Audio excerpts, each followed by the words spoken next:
America में हुए चुनाव और किए गए तमाम वादे। डोनाल्ड ट्रंप ने भी बहुत सारे वादे किए वहां की जनता से और पिछली सरकार में राष्ट्रपति रहे जो बाइडेन की तरफ से चुनाव लड़ रही कमला हैरिस ने भी तमाम वादे किए अपनी जनता से। इस बार का चुनाव लड़ा गया एक ही मुद्दा पे कि let's make America great again. America को ग्रेट बनाने के लिए इस बार चुनाव लड़ा गया। डोनाल्ड ट्रंप ने यही स्लोगन दिया था पूरे चुनाव में कि let's make America great again. अब अमेरिका को ग्रेट बनाने के लिए डोनाल्ड ट्रंप ने वादा किया था कि मैं बड़े-बड़े एक्शंस लूंगा और उन्होंने कहा था कि जब मैं चुनाव जीत कर आऊंगा तो पहले ही दिन मैं ये कड़ा एक्शन लूंगा। कड़ा एक्शन क्या था?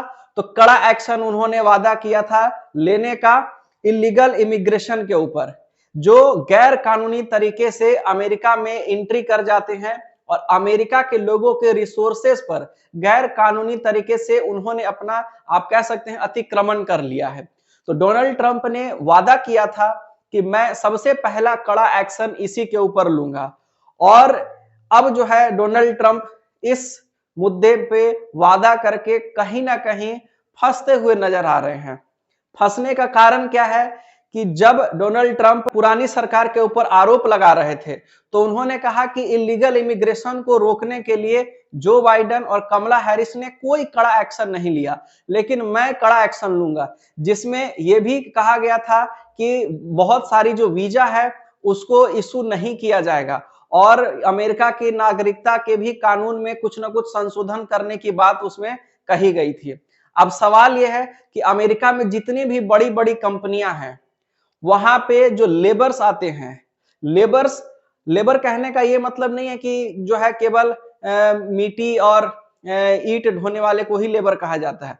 अमेरिका में बहुत बड़ी मैन्युफैक्चरिंग इंडस्ट्री है, बहुत सारी मैन्युफैक्चरिंग इंडस्ट्री है। उन सब में अलग-अलग तरीके के लेबर, कुछ में टेक्निकल लेबर्स चाहिए होते हैं, जैसे एमएनसीज वगैरह में इंडिया में भी लोग वर्क फ्रॉम होम करते हैं, अमेरिका में भी काम करते हैं।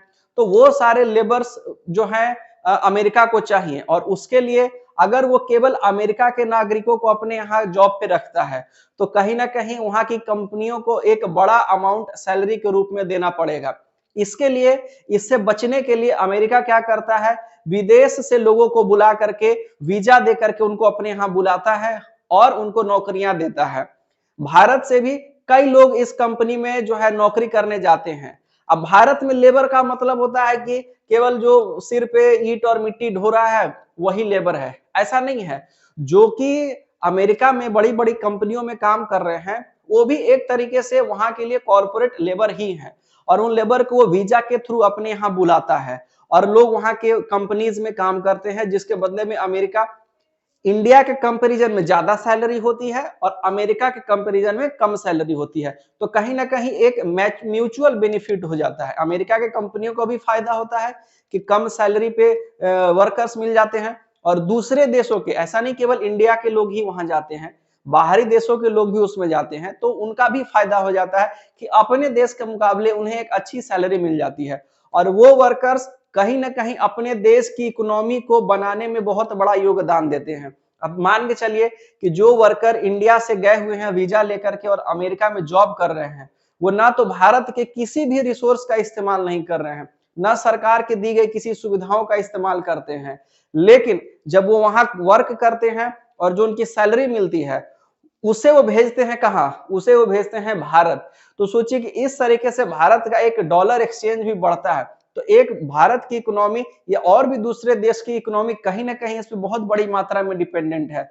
जब 1992 में इकोनॉमिक क्राइसिस आया था तो यहाँ के जो वर्कर्स अमेरिका में काम कर रहे थे उन्होंने बहुत बड़ा योगदान दिया था भारत की इकोनॉमी को वापस से एक स्टेबल रूप में लाने के लिए।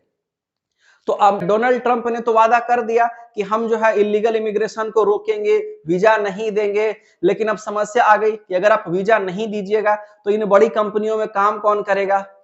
और इसका असर ये है कि इस बार न्यूज आई है कि डोनाल्ड ट्रंप की सरकार जब बनेगी या जो सरकार अभी वहां काम कर रही है, जो भी एजेंसीज वहां काम कर रही हैं, जितने वीजा हर बार इशू होते हैं हर साल, उससे करीब-करीब 2 गुना वीजा इस बार इश्यू होने वाला है, क्योंकि वहाँ की कंपनियों में बहुत सारे वर्कर्स का रिक्वायरमेंट है और वो सारा रिक्वायरमेंट अमेरिका दूसरे देशों से वर्कर को बुला करके ही किया जाता है। और इस तरीके से डोनाल्ड ट्रंप जो वादा किए थे कि इल्लीगल इमिग्रेशन को रोका जाएगा, अब ये आने वाला वक्त बताएगा कि इल्लीगली जो इमिग्रेशन वहाँ हो रहा है, उसको रोकने के लिए डोनाल्ड ट्रंप की सरकार क्या-क्या करती है। लेकिन फिलहाल डोनाल्ड ट्रंप की सरकार डबल वीजा इश्यू करने वाली है, H-2B वीजा, जो कि 3 सालों के लिए एक टेम्पररी वर्किंग वीजा होता है।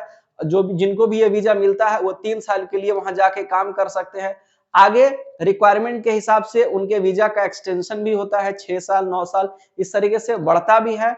और अब आने वाला वक्त बताएगा कि डोनाल्ड ट्रंप किस तरीके से इसको टैकल करते हैं।